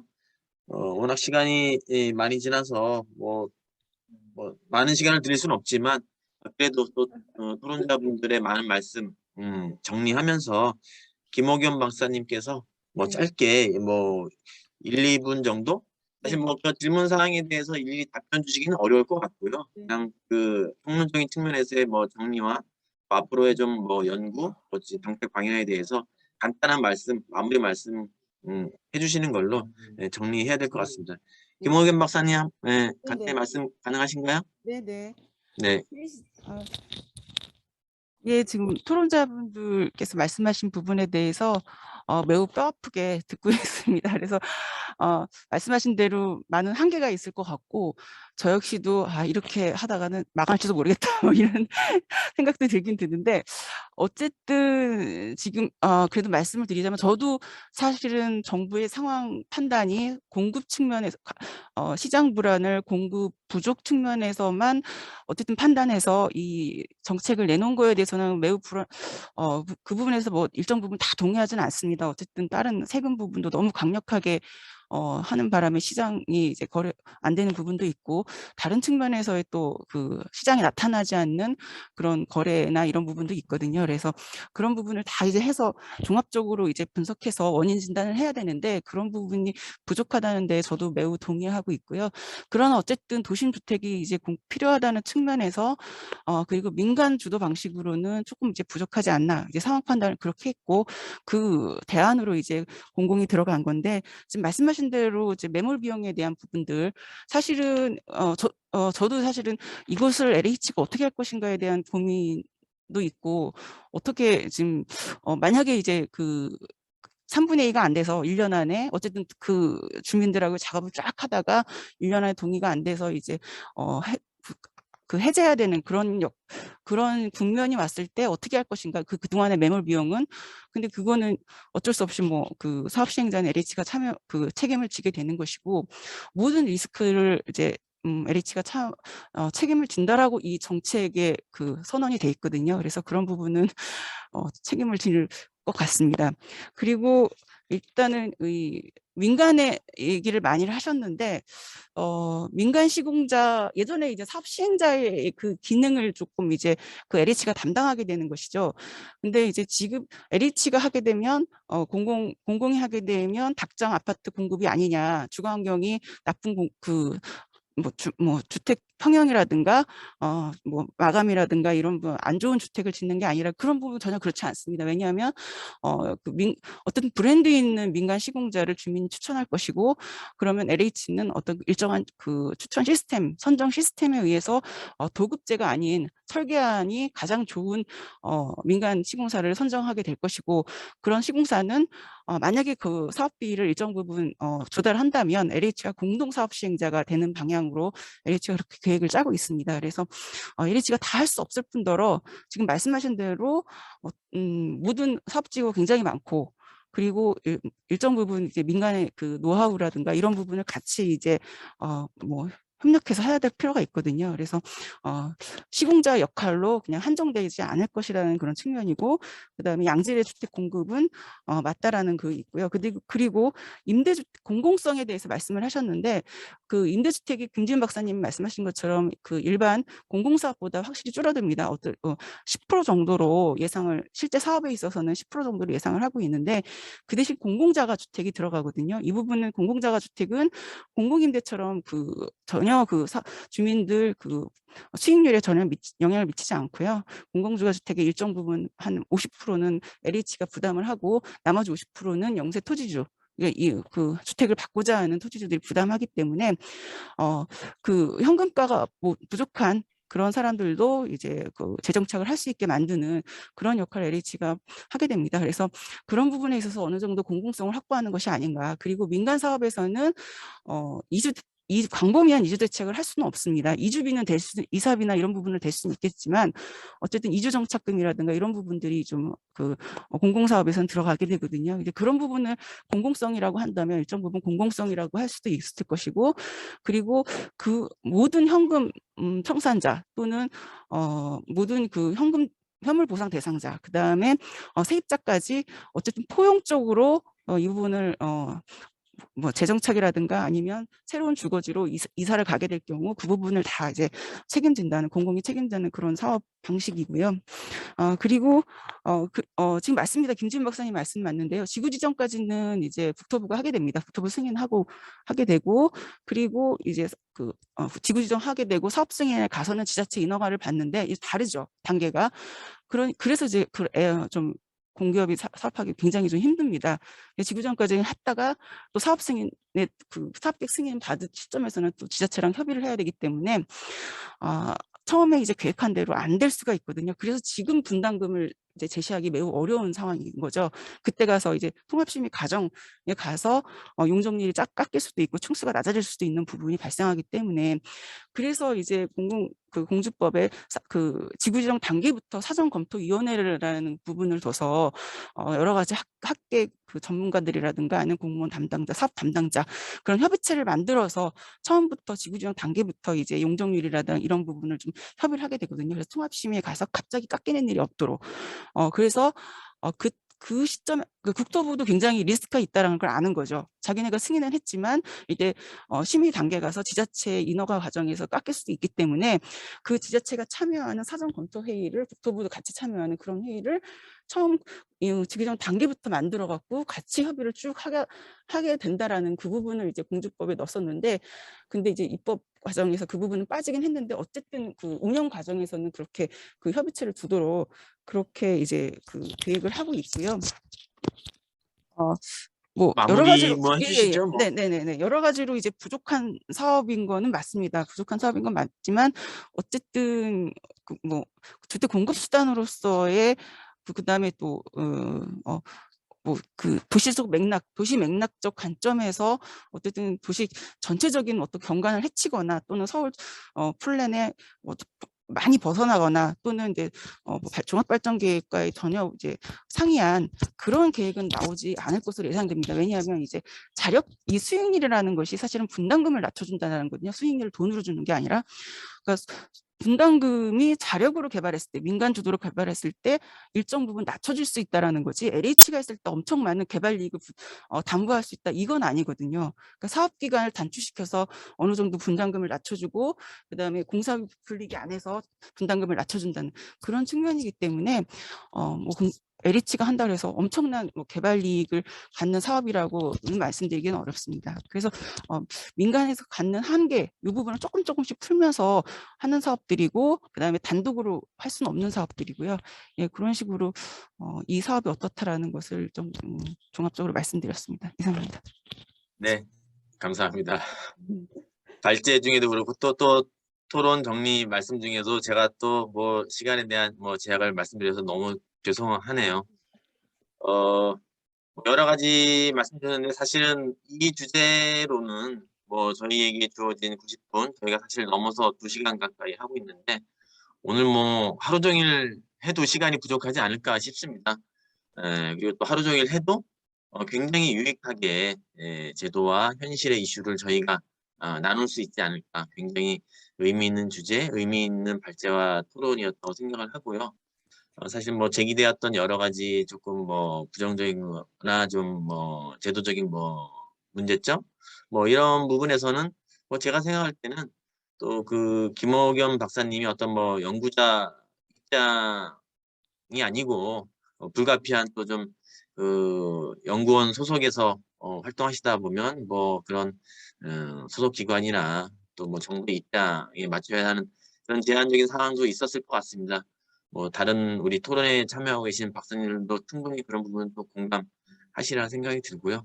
자, 아무튼 2분 남았네요. 12시 전에 마무리해야 그래도 또 건강하게 식사하실 수 있을 것 같은데요. 오늘 그 한국지역개발학회 주기학술대회 전문가 세션 그래서 김옥연 박사님이 발제해 주신 도심주택 공급을 위한 공공기관과 민간의 역할 함께 해주신 기훈환 박사님, 김지은 박사님, 박정은 박사님, 성낙연 팀장님 감사드리고요. 이것으로써 저희 세션 마무리하도록 하겠습니다. 감사합니다. 마무리하겠습니다. 감사합니다. 네, 감사합니다. 수고하셨습니다.